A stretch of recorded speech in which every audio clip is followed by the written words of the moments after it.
وإذا سألك فإني قريب أجيب دعوة الداعي إذا دعان فليستجيبوا لي وليؤمنوا بي. طب فيجي البعض يقول إيه؟ ما هو ربنا بيقول إذا سألك عبادي عني قريب فإني قريب أجيب دعوة الداعي إذا دعان فليستجيبوا. فهو ربنا قال قريب أجيب، وقال في آية ثانية وقال ربكم ادعوني استجب لكم، فقال ادعوني أستجب، وقال إني قريب أجيب. وأنا بدعي بقالي سنة وما بيجيبش، وبدعي بقالي عمر وما حققتش.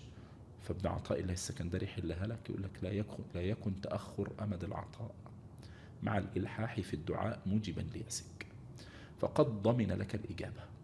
هو قال لك ادعوني أستجب، فهو كده كده هيستجيب في الوقت الذي يريد لا في الوقت الذي تريد، وفيما يختار هو لك لا فيما تختار أنت لنفسك. فهيستجيب في الوقت اللي هو عايزه مش في الوقت اللي انت عايزه. ما هو قال لسيدنا النبي لا تدخلون المسجد الحرام إن شاء الله آمنين، وراحوا يعملوا العمر رجعوا. صح. وسيدنا عمر قال له ألم يعدك ربك حقا؟ فسيدنا أبو بكر قال له أقال لك هذا العام يا عمر؟ قال لك هتخشوا لك السنة دي، ورجعوا في صلح الحديبية ودخلوا في العام الثاني. فهنا قال فليستجيبوا لي وليؤمنوا بي لعلهم يرشدون، والحمد لله رب العالمين. صدق الله العظيم.